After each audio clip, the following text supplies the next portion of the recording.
Bubble.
Kamara nke onye nwe anyị Jesu Kristi n'ịhụnanya nke Chukwu Nna na mmekọrịta nke Chukwu Mmụọ Nsọ na-enye dịrị unu niile. Onye nna Kristi udo dịrị unu. N'ụbọchị taa anyị na-eme mmemme ndị nsọ niile nọ n'eluigwe, the solemnity of all saints, thanking God for the gift of the saints. Anyị na-ekele Chukwu maka ndị nsọ ndị amara ya rụrụ ọrụ n'ime ha enwe ike bata n'otuto nke Alaeze, wee na-ayọkwa ya onye anyị otu amara ahụ ka anyị na-agbalịsi ike na mbọ anyị iji mee uche ya n'ụwa, ka ọ ga-abụ n'ikpeazụ anyị esonye ndị nsọ ahụ n'otuto nke Alaeze. N'ụbọchị taa, ihe ndị a ka anyị bụ n'uche na-achụ aja n'isa.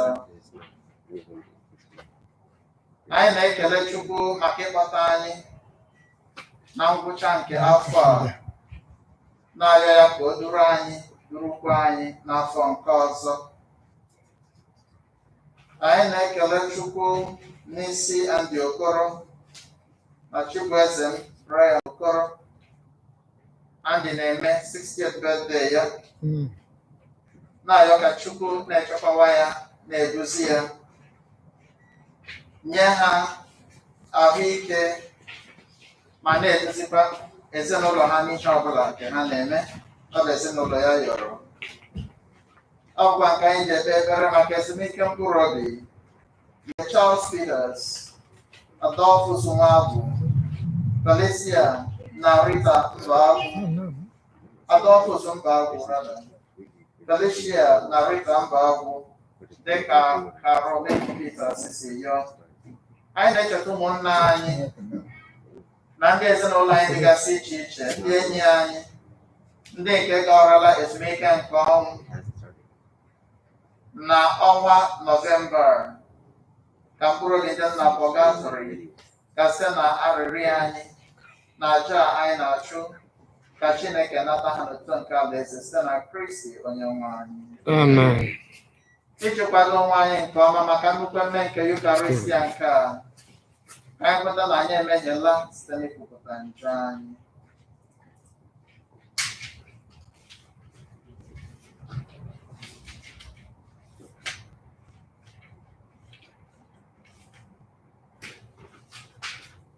Ekwupụta ngwa Chineke ji ike niile n'ụlọ ụmụnne m na-emeghela nke ukwuu site n'echiche n'okwu na omume na site n'ịhapụ ezi omume o kwesịrị na m ga-eme, site na mmehie m, site na mmehie m, site na mmehie nke kasị ukwuu. Ya ka m ji arịọ Maria dị ngọzi pụrụ eju n'ọkụ na ndị mmụọ ọma na ndị nsọ niile na ụlọ ụmụnne m, unu ya ọbụla mgbọsị ọbụla Chukwu anyị ahịhịa. Ka Chineke ji ike niile mere anyị ebere, gbaghara anyị njọ anyị, duru anyị na ndụ ebe ebe.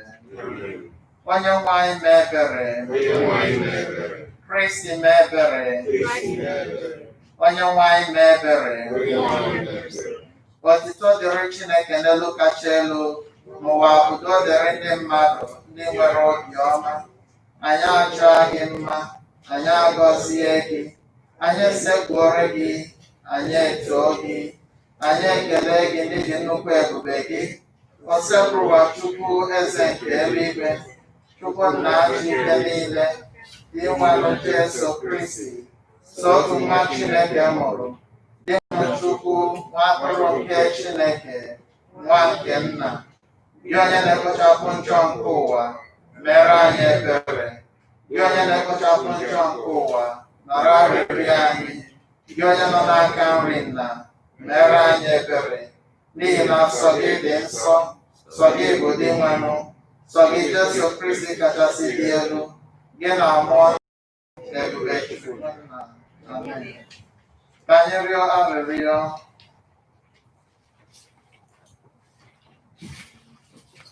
Chineke chi ike niile dị ndụ ebighị ebi, ọ bụ gị mere ka anyị were otu omume nke a na-asọpụrụ ezi omume nke ndị nsọ gị niile. Biko mee ka anyị site n'arịrịọ nke ọtụtụ ụmụnna anyị ndị a nweta uju nke ebere gị ahụ anyị na-achọ, site na ịhụnanya Jesu Kristi nwa gị, onye gị na ya dị ndụ na-achị eze na mmekọrịta nke mmụọ nsọ, otu Chukwu site n'ụwa tụ ụwa niile. Amen.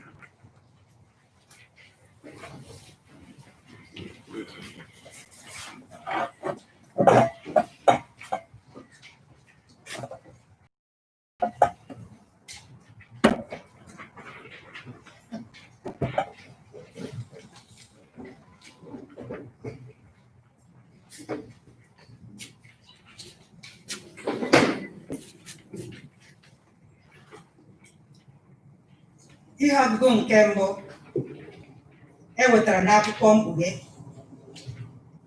Mgbe ahụ, ahụrụ m mmụọ ọma ọzọ ka o si n'ọwụwa anyanwụ na-abọlite. O ji akara Chineke dị ndụ n'aka ya. O jiri olu ike tikuo mmụọ ọma anụ ahụ ekenyere ọrụ imebi ala na oke osimiri. Cherenụ, unu emebikwala ala na oke osimiri ma ọ bụ osisi ruo mgbe a kachara ụmụ odibo Chineke kara akara n'ederede ihu. Mgbe ahụ ka m nụrụ ọnụ ọgụgụ ndị akara n'ihu. Ha dị 110,000 ndị si n'ọmara niile nke Izrel. Mgbe ihe ndị a gasịrị, ahụrụ m nnukwu igwe mmadụ ndị dị n'ọtụtụ ọnụọgụ. Ha si n'obodo niile gbara gburugburu niile, n'ebo niile na asụsụ niile. Ha guzoro n'ihu oche eze ahụ na n'ihu nwa atụrụ ahụ. Ha dum yi uwe nzara ala ọcha, bịakwa jide igu nkwụ n'aka ha. Mgbe mkpu ha na-etisi ike bụ, Chineke anyị, onye nọ n'oche eze nwee mmeri, ya na nwa atụrụ ahụ. Ndị mmụọ ọma niile bịara nso n'oche eze ahụ, na-agba ya gburugburu, na-agbakwa oche eze nke ndị okenye gburugburu na ihe ekere eke anọ ahụ dị ndụ.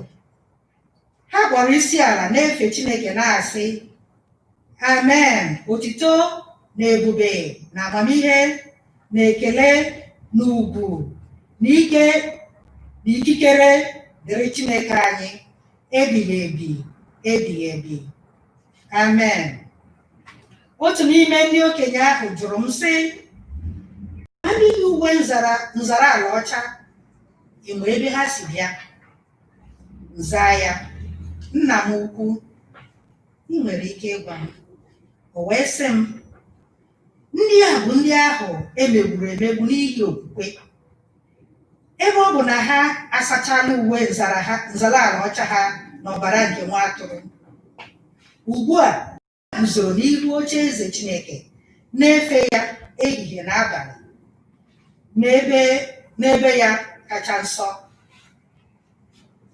Okwu nke Osedro ụwa. Abụ ọma na azịza. Ihe anyị aza bụ ndị dị otu a na-achọ ihu gị o dị nwenụ. Ndị otu a na-achọ ihu gị o dị nwenụ. Ala na ihe niile dị na ya bụkọta nke ose bụ ụwa. Ụwa na ndị niile bi n'ime ya. Ọ bụ ya kwụbara ala n'elu oke osimiri. O mere ya ka ọ kwụsie ike n'elu mmiri. Azịza.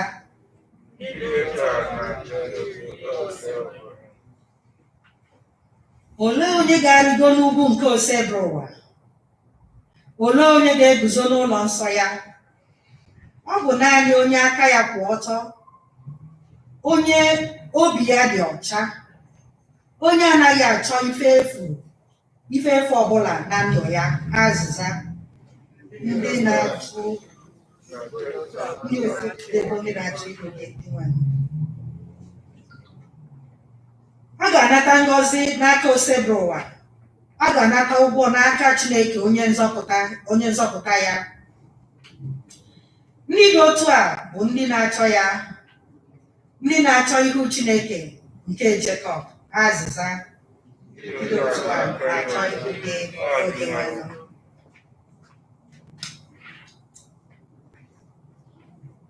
Ihe ọgụ nke abụọ, ihe ọgụ e wetara n'akwụkwọ ozi mbụ Jọn dere. Cheta na ịhụnanya nna nwere n'ebe anyị nọ site n'ime ka akpọọ anyị ụmụ Chineke. N'ezie, ọ bụ ihe anyị bụ. N'ihi na ụwa jụrụ ịnabata ya ka ụwa jiri jụ ịnabata anyị. Ndị dị m n'obi, anyị aghọrọlarị ụmụ Chineke ugbu a, ma ihe anyị ga-abụ n'ọdịnihu apụtabeghị ihe.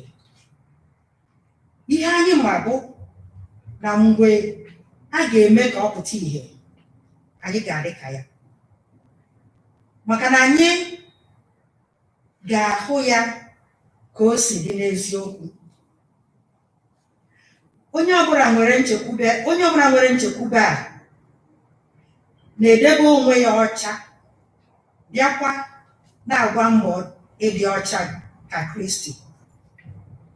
Okwu nke osebụ ụwa.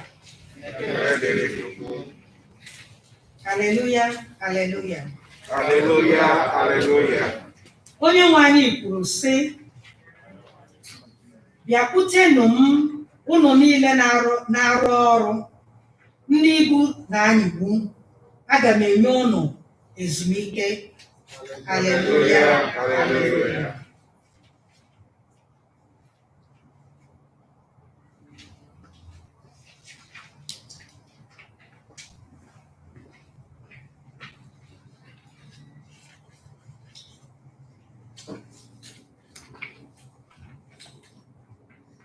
Onyenwe anyị nọnyere unu. Ihe ọgụgụ nke a si na oziọma dị nsọ nke Matiu dere. Mgbe Jesu hụrụ igwe mmadụ ahụ, ọ rịgoro n'elu ugwu nọdụ ala. Ụmụazụ ya bịara nọdụ ha gburugburu. O bido ikwu okwu, lee ihe ọ kụziri ha. Ngọzi dịrị ndị dara ogbenye n'ime mmụọ, alaeze eluigwe bụ nke ha. Ngọzi dịrị ndị dị umeala, ha ga-eketa ala. Ngọzi dịrị ndị na-eru uju, a ga-akasị ha obi. Ngọzi dịrị ndị ezi omume na-agụ agụ ka nri, na ndị akpịrị na-akpọ nkụ maka ezi omume, ha ga-enwe afọ ojuju. Ngọzi dịrị ndị obi ebere, a ga-emere ha ebere. Ngọzi dịrị ndị obi ha dị ọcha, ha ga-ahụ Chineke anya. Ngọzi dịrị ndị na-ekpe udo, a ga-akpọ ha ụmụ Chineke. Ngọzi dịrị ndị a na-emegbu n'ihi ezi omume, alaeze eluigwe bụ nke ha. Ngọzi dịrị unu mgbe ndị mmadụ na-akọcha unu, na-emegbu unu, na-ebu unu ebubo ụgha dị iche iche, iji kwutọọ unu n'ihi m. Ṅụrịanụ ọṅụ n'ihi ya, ka obi tọọkwa unu ụtọ, n'ihi na ụgwọ unu bụrụ nnukwu ibu n'eluigwe. Otu a ka ha si megbu ndị amụma bụ unu ụzọ bịa. Oziọma nke ose bụrụ ụwa.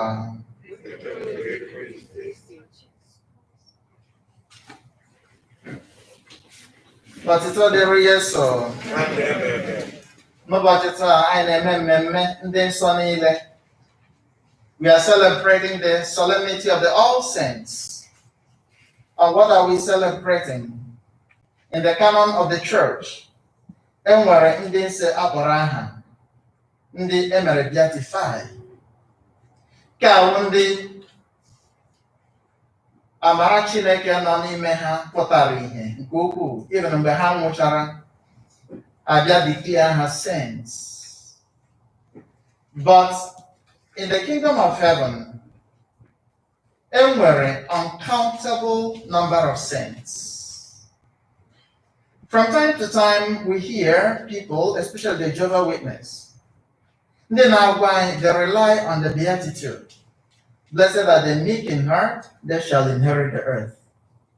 So Hannah say, already, that there are 144,000 people, as we saw in the first reading from the book of Revelation, that only 144,000 people will go to heaven because of in here Alfonso.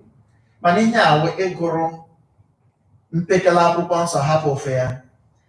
When you read further, you see John hụrụ igwe mmadụ ndị anaghị agụta ọnụ, ndị si n'agbụrụ ebo, asụsụ, omenala dị iche iche nke ụwa.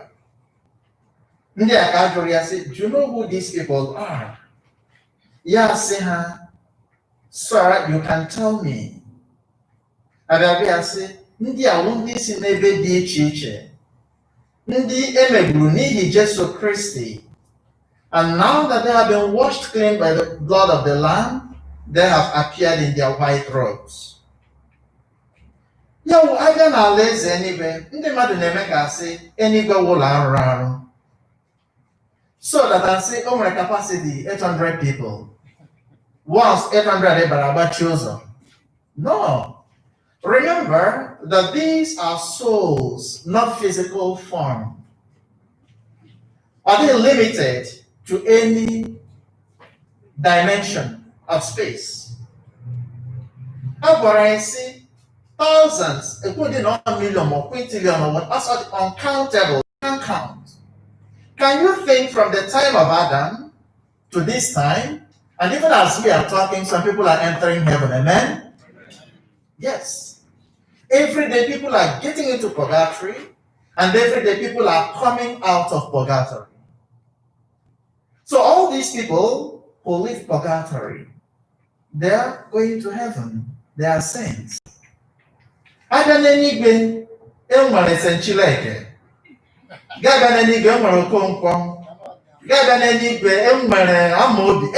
you can think of. I am which are the anile.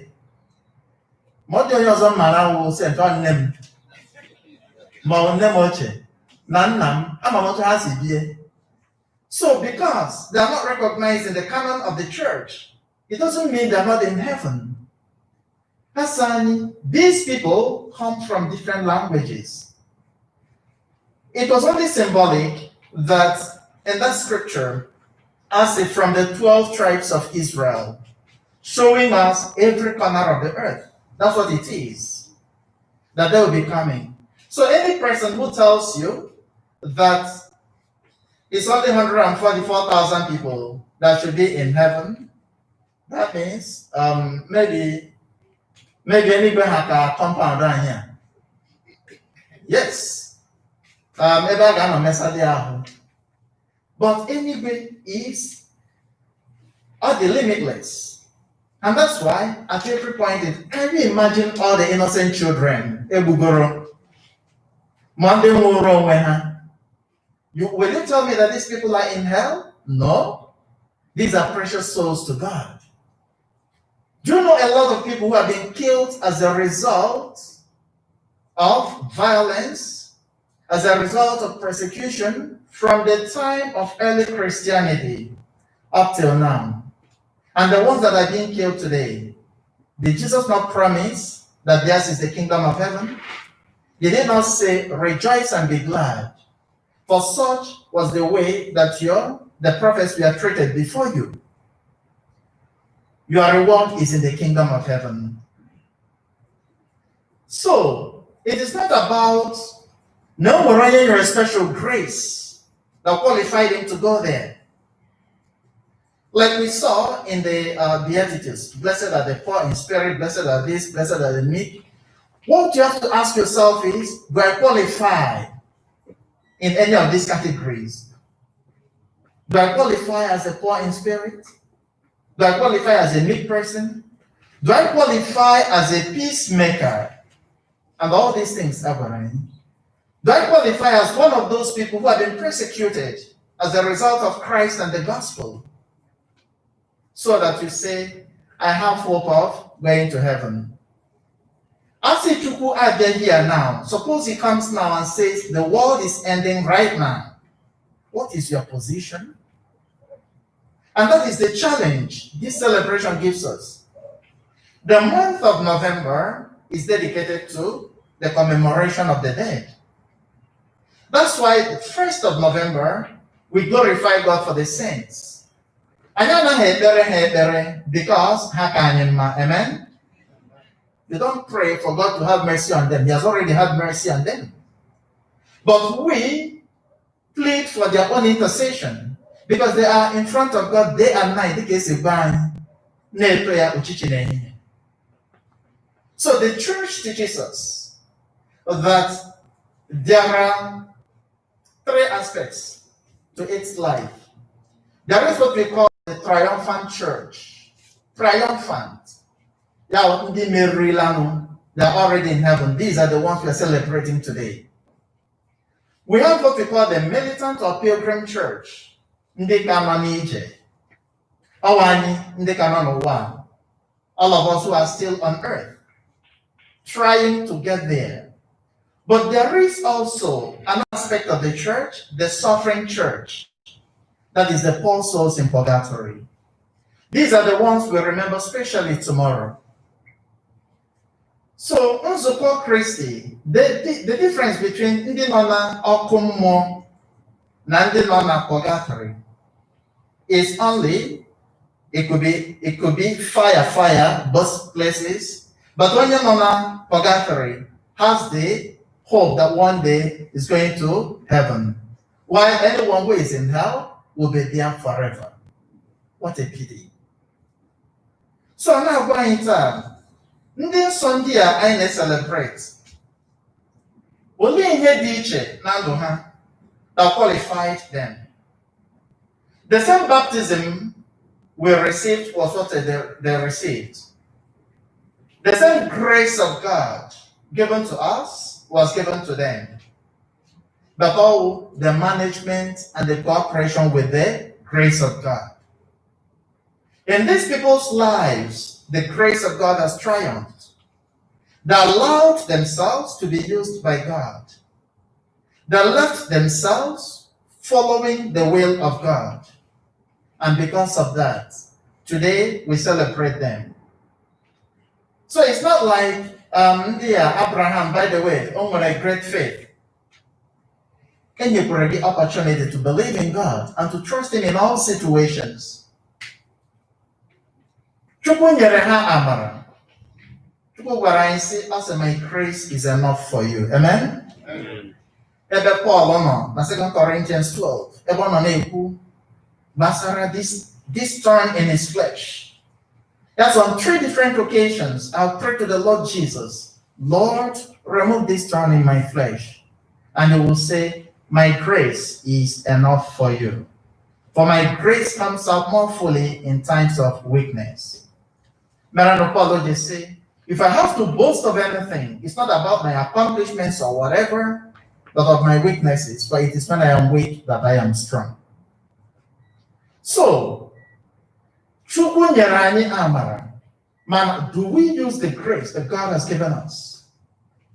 Do we even know that we qualify for that grace?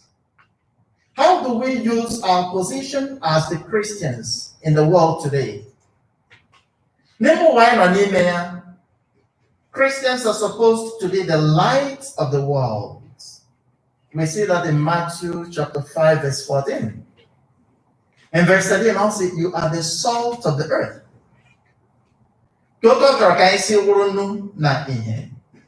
In verse 16, he says, let your light so shine before men, so that people see your good deeds, they'll give the praise to your heavenly Father. In other words, in the world in which we live, we are called to holiness. In the world in which we live, we are called to come and shine, to dispel the darkness that surround people's lives, and also to be a point of glory for God.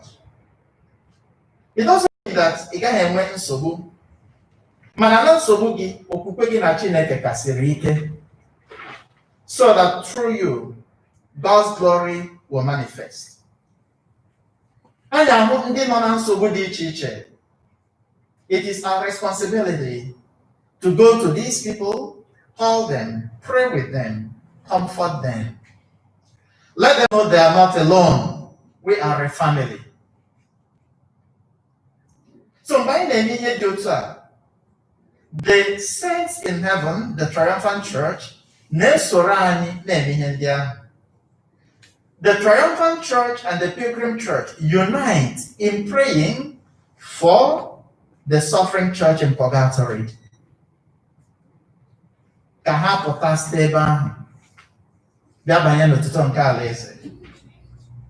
I took a new mind. Before the nature, I got wrong before God answer. Before the nature, I must go to this monastery or that mountain before I encounter God. God is right here with you. And you are an image of God. Amen? Amen. You cannot be looking for God out there when He is here with you. I say, know that I am with you always until the end of time. So where are you looking for Him? Before the nature, no, I got to Catholic Church. What brand of Jesus are you looking for? Catholic Church. Who are you looking for? Somebody will tell you, when I was in the Catholic Church, I was a sinner. Now that I have left the Catholic Church, I'm growing in leaps and bounds. See, now you are very confused. You didn't understand where you were. That's the thing. So I believe in online, the church, the family is supposed to be a domestic church. Are you the best kind of mother to your children? Are you the best wife to your husband? Are you the best kind of father to your children? Are you the best husband to your wife? Are you the kind of child that your parents will look at and they will be very proud?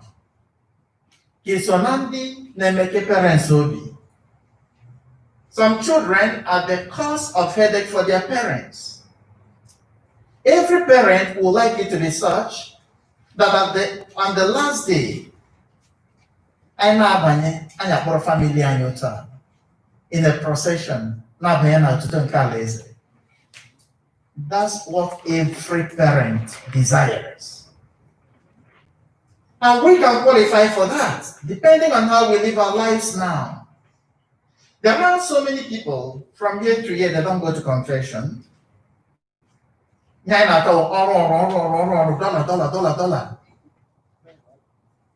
that is it.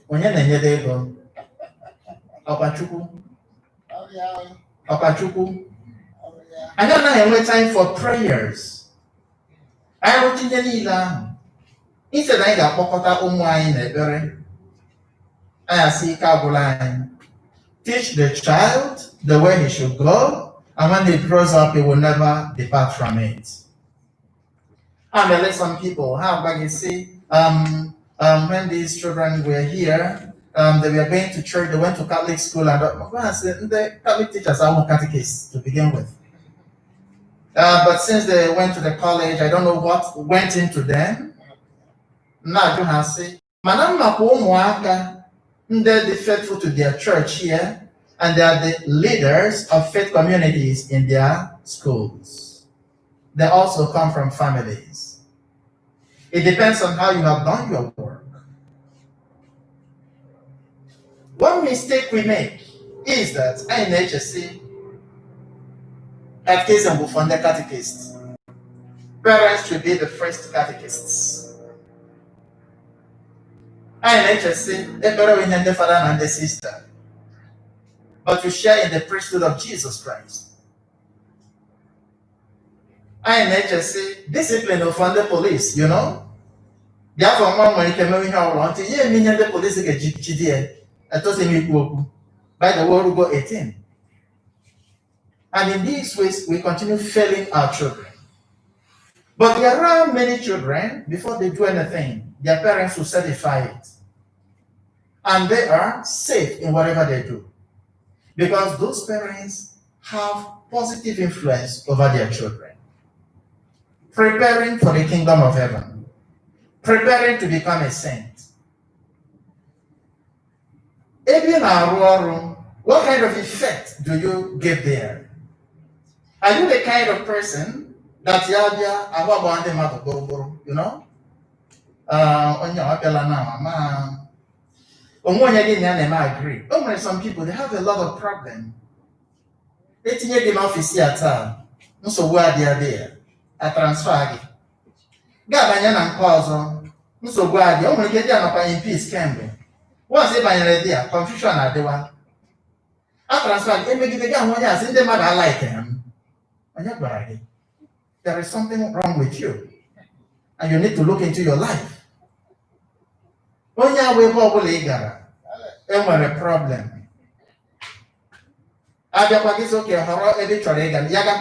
Before now, 1 month. Understand that there is something about you.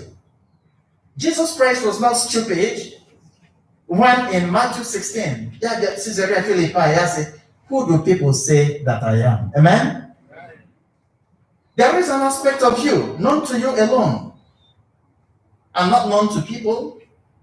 There is an aspect of you known to people but not known to you. And don't worry, that's why sometimes it idea somebody name not like a one guy, always one mother. Yes, a mother in because he left from a distance. I near the no law. Oh, yeah, Mary. But yes, also, you can't imagine nature number. I say, follow Senator Elijah, follow say John the Baptist, follow say we go to name and Yamma and Bochie. That's no mono, and you have to look at a number. So after all these people have said all these things about me, the people closer to me and closest to me know more than those people out there. And that's why, ndị ahụ nọ dị a na-ekwusi onye akwado ha sị na lekọwa anyị ma onye na-ekwu. Aka m akọrọ na akọ gbasara a man who was very rich and but not very stingy to his wife, not very mean to his family. So emecha the man abia a warrior, and it was clear to him that he was going to die. Yenye instruction, si abiko. Nwanyị abịa nọdụ na bed, ya sị, ka m bịa ọgwụ ofu ihe. Mgbe ọbụla m nwụrụ, lee ego m niile m na bank ma gịnị, tiri m ya n'igbe m. Nwanyị ya sị ya, well, if that is your wish, I'll grant it to you, if that will keep you happy. So ụbọchị a na-eli this man, before I donye ya n'ala, nwanyị ya sị, please, wait, there is something I want to bring. Ọbaba n'ime ụlọ. That was a small box, precious box.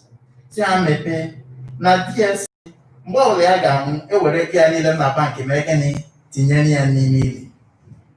So ha mepe ya donye igbe ahụ. At the end of the funeral, enyi ya nwaanyị bịara ịnọnyere ya jụrụ ya sị ya, enyi m, you mean you did that stupid thing? So i were ego niile a nọ na bank, millions and millions, Big door na bank, get in here. Okay, now what are you going to live on? Yes, here. My husband asked me to put all his money for him in the casket. So I just signed a check of the full amount to him. When he gets there, let him cash it. Mhm. What are you doing with all these things? Ikekwe ndị nọ na-echesi onye awa ezigbo mmadụ. That man nọ ụbọchị a na-eli ya, fada na-eto ya because ọ enyi nwoke fada. Na-eto ya. Nwaanyị elegide anya, ya gbagwojuo ya anya. Ya kpọọ nwa ya nwoke, si ya biko, weregodi nwa ya ga-emepe igbe ya, bịa shọ ma nna gị onye a na-eli taa. Because ihe m nọ anaghị atali with ihe mma. You know? That's a good style. Jemepe igbe ahụ nwepere. Nyoo. Ka anyị dị ashọ na nna gị ka a na-eli n'ụbọchị taa. Because ihe afada na-ekwu awụ ihe mma. There is part of you known to those near you, and you need to work on that. Amen? Amen. So, the thing about try to be the best Christian you could be. So that if the world ends here, you qualify to go to heaven. You join the saints. Few weeks ago, I borrowed the parable of the vineyard workers. You too got into my vineyard. Over in there for 6 a.m. Over in there for 9 a.m. Over in there for 12 noon. Went out for 3 p.m. Went in there for 5 p.m. But at the end, all of them were given the just wage, salvation. So the thing is, ebe ọbụla amara Chineke zutere gị, rụọ ọrụ with it. Amara Chukwu na-ezute anyị mgbe ọla anyị gere okwu nke Chineke to challenge ourselves in this life we are living. Ka anyị meghe obi anyị nabata okwu Chineke. Ka anyị use the sacraments of the church to continue preparing ourselves. The Bible is meant to be read and lived out, not to decorate your shelf. And then let us try to be good to the people around us and the people we encounter. Let it be so that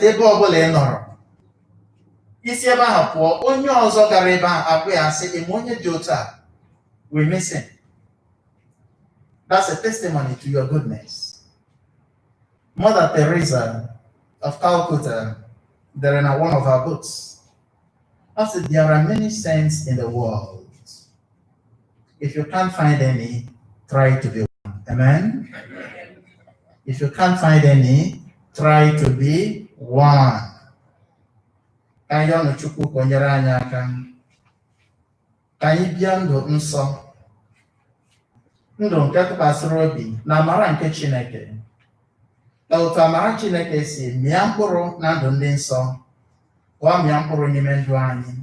Ka ọ ga-abụ mgbe ọbụla ụwa nke a gasịrị, anyị esoro n'otu ndị nsọ n'otu nke Alaeze site na Kristi Onyenwe anyị.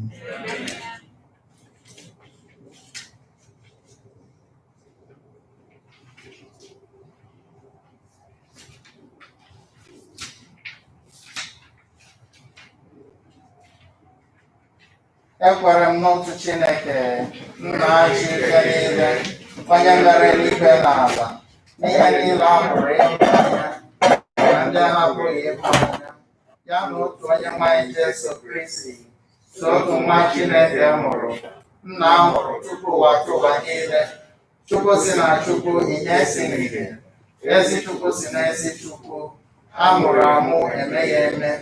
Ya na nna bụ otu ihe n'ọdịdị ebighị ebi ha jiri bụrụ Chukwu, onye si na ya n'ihe dum, onye maka ihe anyị bụ mmadụ na maka ihe nzọpụta anyị siri n'eluigwe gbadata.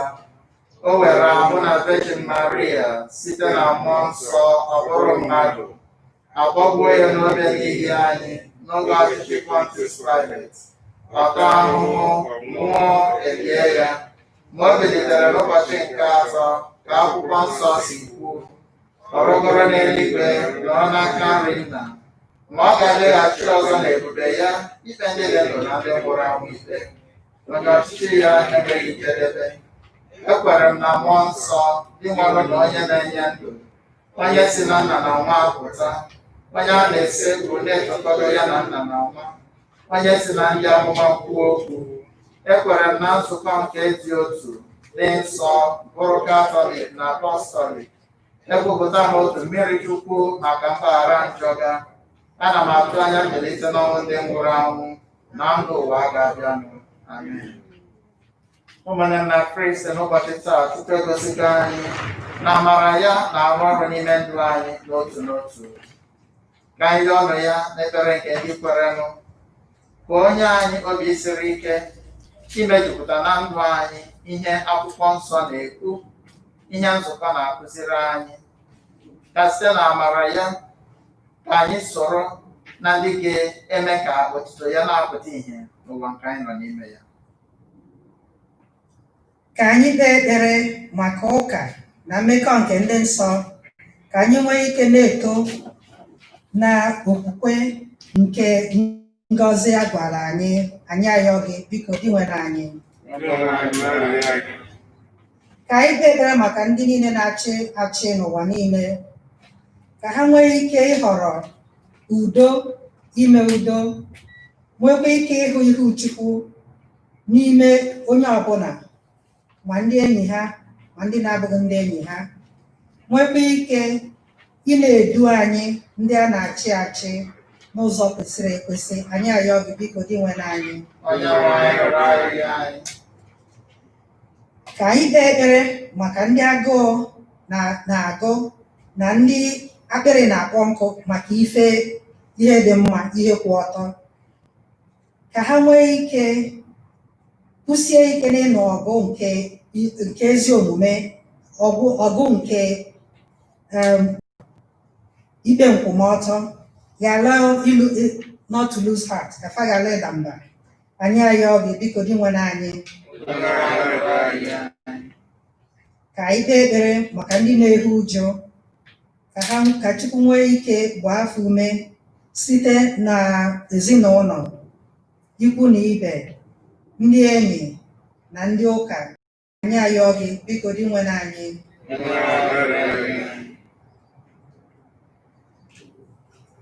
Ka anyị kpee ekpere maka anyị nwa n'onwe anyị, ka anyị nwee ike iji amara nke Chukwu kwụsie ike wee na-eme ife niile Chukwu gwara anyị mee. Anyị ayọ gị biko dị nwere anyị. Let us add our private intentions.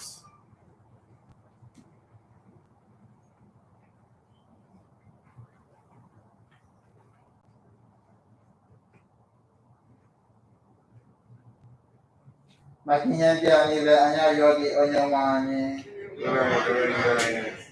Prayer before an election. We read from Ephesians chapter 4, 1-6. I urge you to live in a manner worthy of the call you have received, with all humility and gentleness, with patience, bearing with one another through love, striving to preserve the unity of the Spirit through the bond of peace, one body and one Spirit, as you were also called to the one hope of your call, one Lord, one faith, one baptism, one God and the Father of all, who is over all and through all and in all. What divisions exist in my community? What structures in society seem unjust? How am I striving to achieve justice and peace in my neighborhood, church, and nation?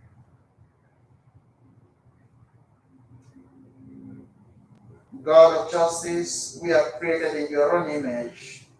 May we glorify you in all our actions. Amen. Amen. Lord God, as the election approaches, we seek to better understand the issues and concerns that confront our city, state, country, and how the gospel compels us to respond as faithful citizens in our community.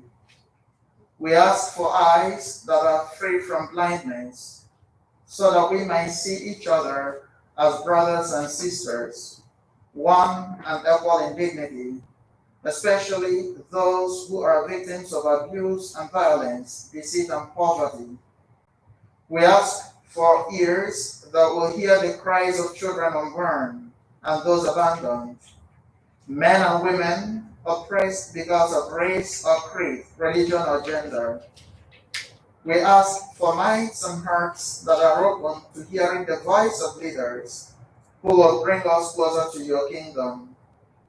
We pray for discernment so that we may choose leaders who hear your word, live your love, and keep in the ways of your truth, as they follow in the steps of Jesus and his apostles, and guide us to your kingdom of justice and peace. We ask this in the name of your Son, Jesus Christ, and through the power of the Holy Spirit. Amen.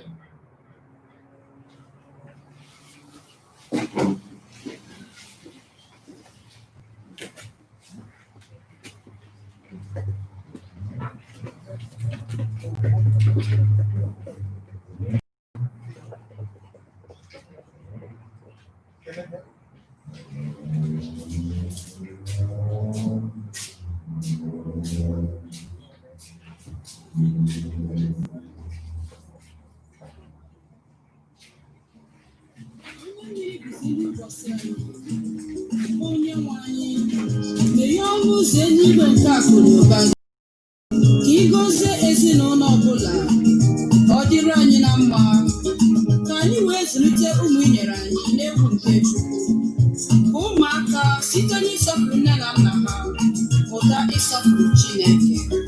Anyị arịọ biko Chinwe anyị.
Let's talk about project.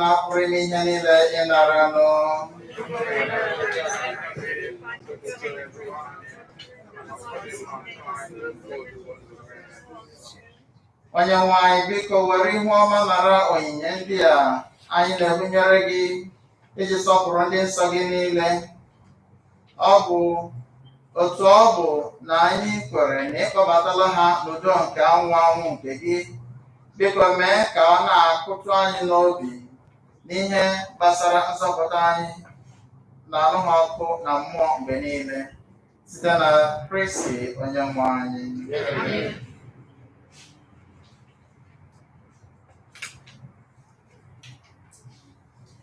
Onye nwe anyị nọnyere unu, welite n'obi elu, ka anyị nye n'ụdị nwanụ Chukwu anyị ekele. O kwesịrị ezi bụrụ ihe ziri ezi, bụrụkwa ihe ziri ezi ọrụ dịrị anyị na nzọpụta anyị, na anyị ga-enye gị ekele oge niile na ebe niile dị ngalụkpọ nna dị nsọ Chineke ji ike niile onye dị ụwa tụ ụwa. Ọ bụ gị ka a na-aja mma n'ọgbakọ ndị nsọ, n'ihi na mgbe ị tụwere ezi omume ha ugo, ị na-agbanyere onyinye gị ugwu.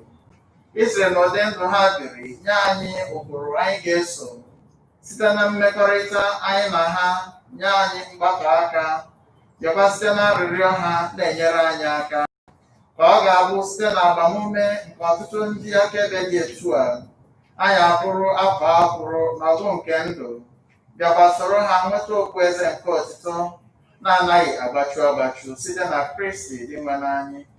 N'ihi nke a, anyị na-eso ndị mmụọ ọma na ndị isi mmụọ ọma n'imerime ọgbakọ ndị nsọ na-ekwu ukwu otito gị akwụsịghị akwụsị na-asị: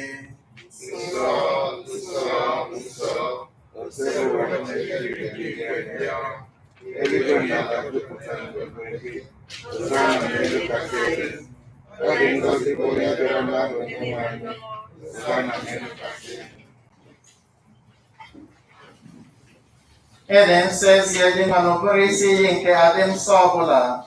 Ya mere anyị na-arịọ ka ile onyinye ndị a nsọ site n'ịkụbata ha mmụọ gị, ka ha wee ghọrọ anyị ahụ na ọbara nke onye nwe anyị Jesu Kristi, onye mgbe o kwetara ka edenye ya n'ahụhụ ọnwụ were achịcha ka ọ na-enye ekele nyawa ya, nyekwa ya ụmụazụ ya na-asị: naranụ nke a, rienụ ya ụlọ niile, nke a bụ ahụ m nke a ga-edurunye maka unu.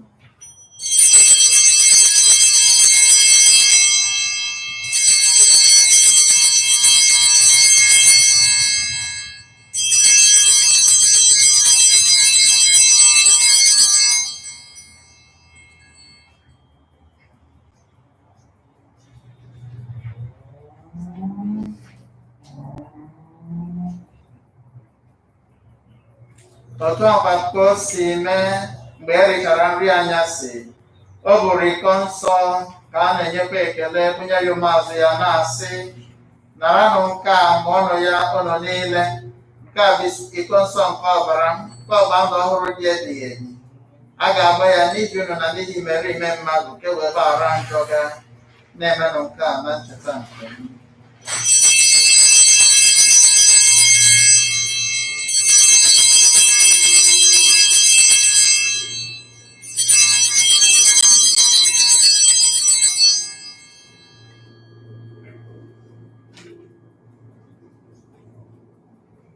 Ihe omimi nke okwukwe, oge ọbụla anyị na-eri achịcha nke a na-aṅụ iko nsọ nke a, anyị na-ekwusa ọnwụ gị ka ọ dị mmanụ ruo mgbe ị ga-abịa. Dị mmanụ, ebe anyị na-echeta ọnwụ na mbilite n'ọnwụ ya, anyị gụnyere gị achịcha nke ndụ, iko nsọ nke nzọpụta, na-enye gị ekele n'ihi na ịgụnyere anyị na ndị dosiri pụrụ n'ihu gị na-efe gị.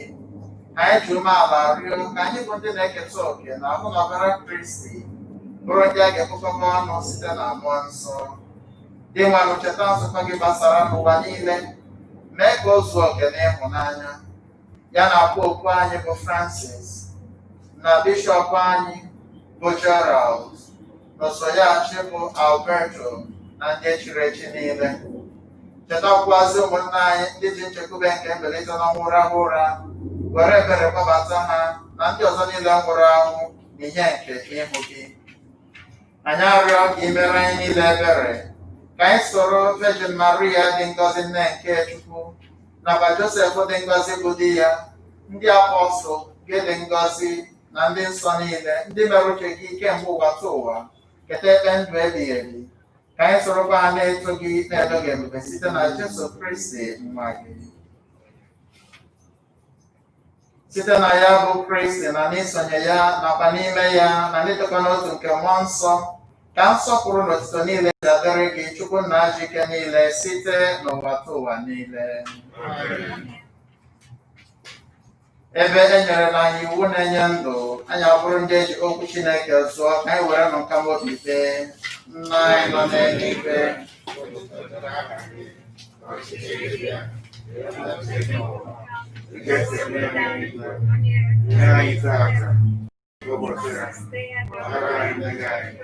dịka esi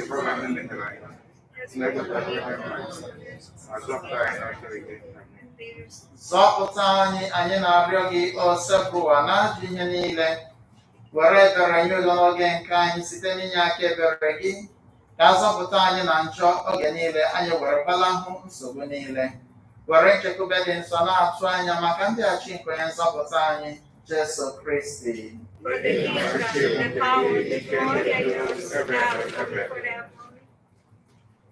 Onye nwe anyị Jesu Kristi, ị gwara ndị apọstọl gị, udo ka m na-ahapụrụ unu, udo nke m ka m na-enye unu, elekwala anya na njọ anyị gaa, kama na okwukwe nke nzukọ gị.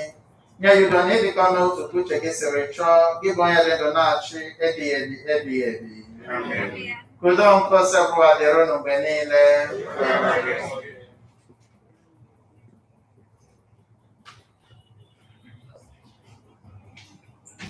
Atụrụ nke Chukwu na-emechapụ ndị ọkụ ụwa.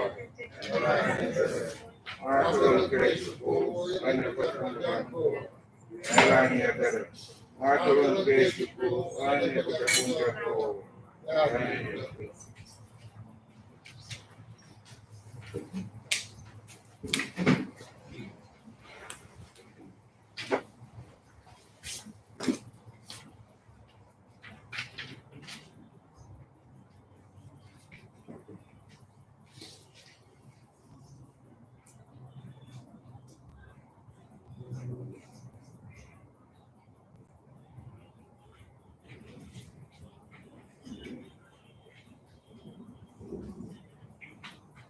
Lee atụrụ nke Chukwu, lee onye na-ekpochapụ njọ nke ụwa. Ha dị ngọzi bụ ndị a kpọrọ n'oriri nke nwa atụrụ Chineke.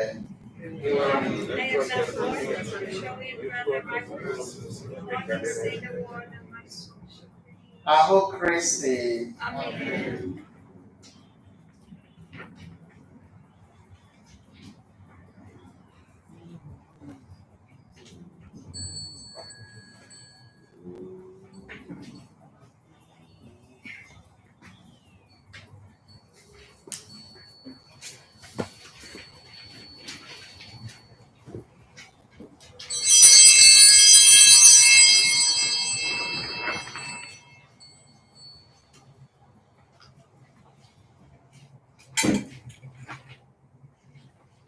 Please, for communion, we start here, there, and then here last.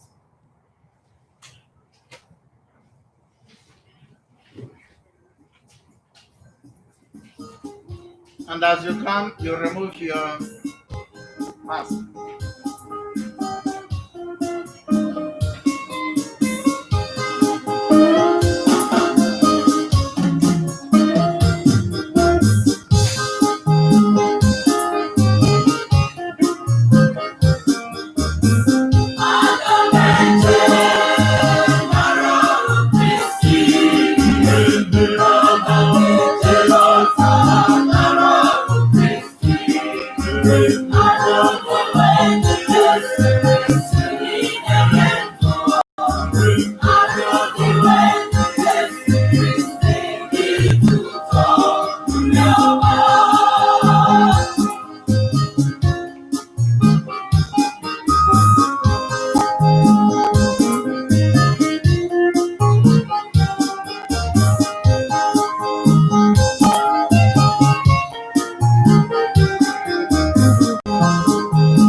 Ka anyị rịọ arịrịọ. Chineke anyị, nsọ gị bụ onye dị nsọ. Ọ bụ ebube gị nke na-apụta ìhè n'ime ndị nsọ gị ka anyị na-esekpụrụ. Anyị na-arịọ amara gị nke ga-achịkọta anyị niile ọnụ n'ezumezu ịdị nsọ nke ịhụnanya gị. Biko mee ka anyị si n'oriri nke ndị nọ n'ije nke anyị natara gafeta na mmemme nke alaeze eluigwe site na Kristi Onyenwe anyị. Let us not forget the bishop, the graduate of Bishop Rojas, Alberto Rojas. What?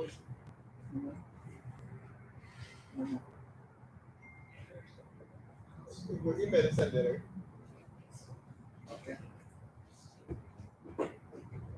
Okay, sit down for the other announcements. Otuto dịrịnụ Jesu.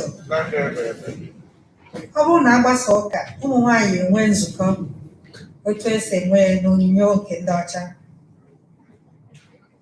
Nke ọzọ, onyinyo ifikwu bụ eziokwu. Ọha ndị ọcha nwere n'ọjọọ so onyonyo ka a ya nọ ya bụ nzukọ. A gbara n'ọdọ nwanne anyị nwoke bụ imeri ya ma nwanne anyị nwanyị. Nke ọzọ, a na-asị ka onye ọbụla nọnyere anyị echi bụ Mọnde maka ụka nke All Souls nke mkpụrụ obi niile anyị enwe echi. Enwere ya na 7:30 AM, nwekwazie na n'efifie 12 efifie nwekwara na mgbede ụzọ ịtọ a ga-enwekwa 8:30. Ifuna 7:30, 8:30, 12 noon, and 7 p.m. So onye ọbụla and 6 too. So onye ọbụla onye na-eje ọrụ unu jecha ọrụ nke ọ bụrụ nke 6 ma 7 ya adabatala ọrụ ka anyị nwee ike lote mkpụrụ obi niile ndị bụ anyị ụzọ wee gaa. Nke ọzọ asụkwa anyị lotekwa na ụmụnna anyị niile ndị nwụrụ anwụ ndị All Souls na-enwere envelope ha nke etinyelu na nke a na-ewegara anyị n'ụlọ. Onye ọbụla welu onwe afọ onye nwelụ denye afọ onye ahụ wetakwa ya ka e wee nwee ike na-elote onye ahụ n'ekpere bido echi wee lukwe na Nọvemba ọnwa anụnụ dị na 10. Nke ọzọ enwere parent faith formation ya nke a gbasara ọbụghị nke ụmụaka nke nne na nna ka anyị kara ahụ wee nwee ike ịnọnyere fa bido echi bụ Mọnde, nke oyibo bụ echi, nke Spanish ya bụ na ọnwa a dị n'abalị 9. Ọ na-ebido na 7:30 nke mgbede na onyonyo. Onye ya ekwu okwu bụ Dr. Maka. Ife ọ ya emetụsị aka bụ ife gbasara etu anyị na-esi azụ ụmụaka, gbasara obi mmadụ ma ọ bụ ị na-enweta nke ndị oyibo na-akpọ depression, ịnọ n'ulu n'ụjụ ma depression. So ụmụ ife a bụ ife ọ ya emetụsị aka onye lu onye join na maka na unu n'anya na etu ife si welu na-eche na agagharị na ndị mmadụ ndị nwere n'idilo ife gbasara socio-emotional learning and socio-emotional health ka nkụ. So ka anyị join na. Nke ọzọ a sị ka onye ọbụla nwee ike na-atụnye ife gbasara ego nri food basket maka Thanksgiving. Enwetu asada emebe a na-enwebe oge Thanksgiving ọbụla. So anya na-enwekwa ego anya na-atụ isi ka e wee nwee ike inweta enough basket anyị enyegasị ndị mmadụ ndị chọrọ enyemaka ọkachasị n'oge ugbu a. Nke ọzọ effective Saturday, November 7. Now, the start time for Spanish Mass will move from 6:30 to 7 p.m. So, no Saturday na bian or mway video. Spanish Mass, the video 7 o'clock, about 6:30. Ndị Filipino na-asịkwa ka anyị nọnyekwala fara na Saturday, November 14, n'elekere 6 na faya enwe ụka na ụbọchị ahụ anyị nọnyere fa. Anyị gbasaa onye ọbụla lotekwa biko ka onye ọbụla nyere anyị aka ifichasị oche ebe anyị nọ tupu anyị anaba. Ọkụ ụzọ a ka anyị esi were ọkụba anyị si otu abata anyị si otu a wee naba. Otito dịrị Jesu. Nwanne anyị bụ David nwere announcement ọ chọrọ ime.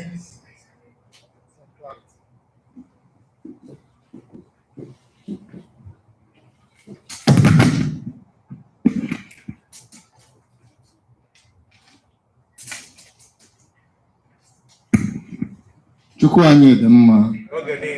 Chukwu anyị dị mma. Oge niile. Amen. Nke mbụ, dịka ụmụ nwaanyị si kwuo na ha nwere meeting, ụmụ nwoke nwekwaziri meeting ha by 6:30. So na onyonyo nke kwa ya. Ọkwa ofu ife ahụ. Ụmụ nwoke emekwa ofu ife ahụ. The community, our community, ka onye isi anyị si wee kwuo nwekwa meeting na Friday a na-abịanụ by 6 p.m. n'ofu aka ahụkwa na onyonyo ahụkwa. So the onye ọbụla kwa ahụ aka anya meeting ugboro adakwa ya afọ mmadụ. So gbaa mbọ fọ na abịa anya meeting ka o si wee kwuo ya. Ọ yọrọ ndị bịaranụ na Friday agalaga ha ka emezie ya na Friday a na-abịa. Nke ọzọ bụ ụnụ ma maka bite. Ụfọdụ ọtụtụ n'ime anyị na-enweta biya na-ebịa n'ụlọ ụka. Mana kịta maka etu ife si wee kwụrụ, you can't pick up the bite from the churches. You will get some today. But ihe you will hear abuna, some articles here very critical, especially for election. Very critical for all those who are old enough to vote, who have not voted, because I know most of us have voted already. But even if you have voted, it will still be good for you to read up, because another election. Yeah. So what time you can't easy. Because they will now mail this to your house. So you follow the instruction now, whereby and register so that they will mail it to your house free of charge. Okay? As a member for the community, I saw information. Look on your bonus in winter. The father see actually cool. I need to know Bishop na abia no ka ọzọ na abia no ka anya na abia na. Mana onye ọ ga-abụ Episcopal Vicar, Father Selection, who is the pastor na Shino Hills. The Episcopal Vicar, very Reverend Romeo Selection. He will be with us representing Bishop Barnes as we celebrate the Black Catholic History Month. So also kuni fe bataloni si anya eze ka enwe meeting na so I will week we plan no ya ofuma o to je ni Jesu. Onye nwanyị nọnyere ụlọ ka Chukwu jike niile gọzie ma chekwaba unu, Nna na Nwa na Mmụọ Nsọ. Ka elewa n'udo n'ịhụnanya Kristi n'isi agwụsịgo. And thank you everyone for coming.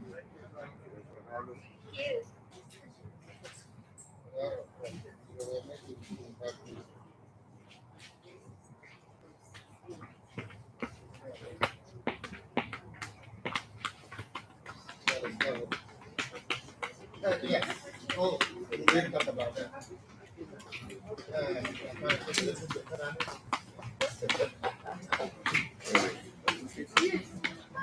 David. Yes.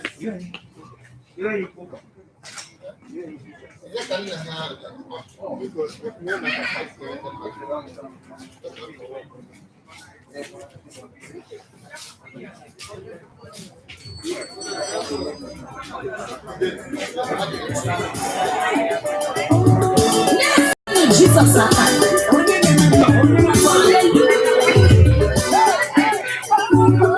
Now the Thanksgiving. Huh? Now the Thanksgiving. Oh.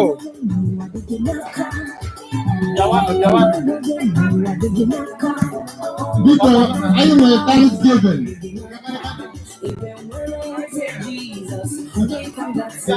Because anyway, Thanksgiving. Because you are going to tell me Thanksgiving.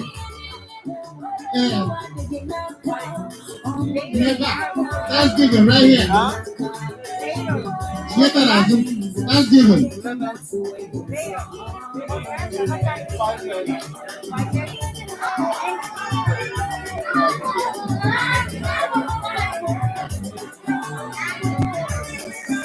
Hello.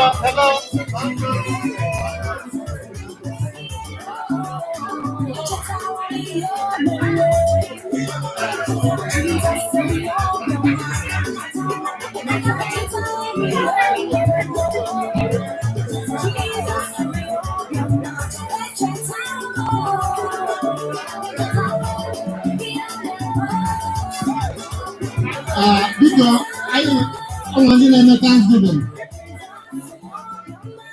Should I end it?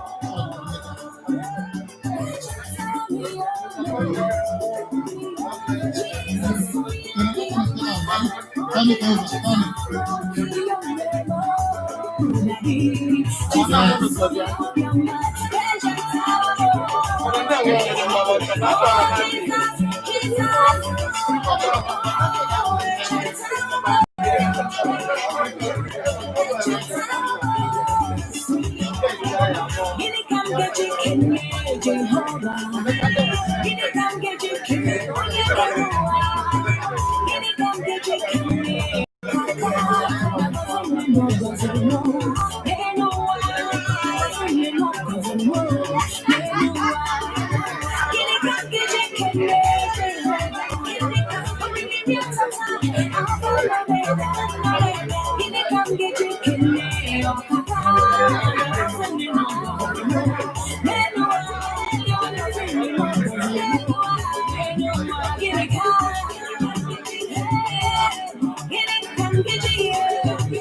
Hello.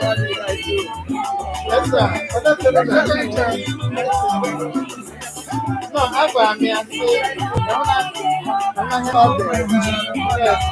Essa molestando, não todos la persona.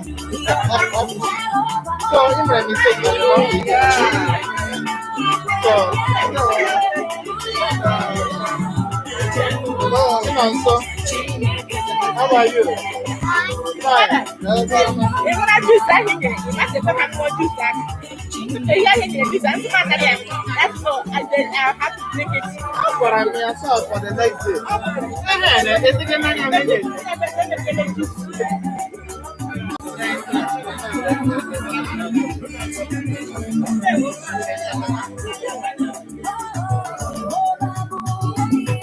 Come